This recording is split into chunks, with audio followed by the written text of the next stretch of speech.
សួស្តីបងប្អូនទាំងអស់គ្នានេះជាត្រីបឹងភ្លឹងកែបហូបជាមួយនំបញ្ចុកបងប្អូនដែរសារអត់នេះរបៀបខ្ញុំធ្វើម្ទេសឆានេះខ្ញុំភាគច្រើនខ្ញុំធ្វើទុកតង្កែវហើយពេលខ្ញុំឆាម្ទេសឲ្យក្តៅហើយខ្ញុំដាក់កាពិឆាចូលគ្នាឲ្យឈ្ងុយដាក់គ្រឿងកូរចូលគ្នាឲ្យឈ្ងុយខ្ទិះដូង2ស្លាបព្រាបាយសិនបន្ទាប់មកគឺដាក់ស្ករត្នោតម្សៅស៊ុបប៊ីចេងទឹកត្រីតាមបងប្អូនចូលចិត្តសរុបទៅទឹកខ្ទិះដូងគឺខ្ញុំប្រើ250មីលីលីត្រគ្រឿងដែលយើងកូរហ្នឹងកុំឲ្យវារាវពេកមកខាប់ដូចខ្ញុំអញ្ចឹងទៅមកល្មមឆ្ងាញ់ប៉ុន្តែរសជាតិរៀងចាស់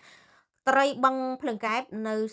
ខ្ញុំនេះគឺខ្ញុំអត់ចូលចិត្តបំពងទេបើនៅស្រុកខ្មែរធ្វើត្រីបឹងកញ្ឆែតគឺគេបំពងតែចំពោះខ្ញុំអត់ចូលចិត្តបំពងហើយក្នុងទឹកហ្នឹងគឺស្ងោរដាក់គល់ស្គ្រៃស្លឹកក្រូចរំដេងម្សៅស៊ុបប៊ីចេងទៅដើម្បីឲ្យវាកាន់ឆ្ងាញ់ឲ្យវាកាត់ឆ្អាបត្រី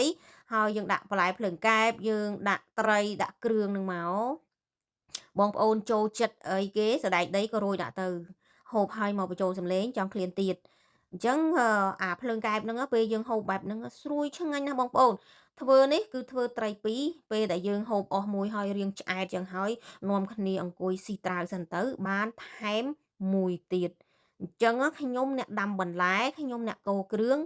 ផ្ទះប្អូននៅចិត្តនេះគាត់អ្នកស្ងោរត្រីគាត់អ្នកមានត្រីអញ្ចឹងយើងនៅចិត្តគ្នាវាមួយយ៉ាងចឹងដែរបងប្អូនអញ្ចឹងណានៅពេលបងប្អូនដាក់ត្រីហើយយើងដាក់ទឹកស្ងោរតិចមកឥឡូវនេះបង្ហើយអាចុងក្រោយ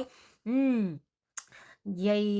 មកបញ្ចូលសម្លេងនេះយើងហូបហើយបានយើងបញ្ចូលដល់ពេលហើយយើងឃ្លានទៀតប៉ុន្តែมันអាចធ្វើបានទេដោយសារភ្លើងកែបបេះអស់ហើយតតែ3 4អាទិត្យក្រោយបានធ្វើទៀតអញ្ចឹងក្នុងវីដេអូនេះមានតែប៉ុណ្្នឹងទេបងប្អូនសូមជម្រាបលាជូនពរបងប្អូនទាំងអស់គ្នាសុខភាពល្អពីម៉ែសវណ្ណនៅប្រទេសអង់គ្លេស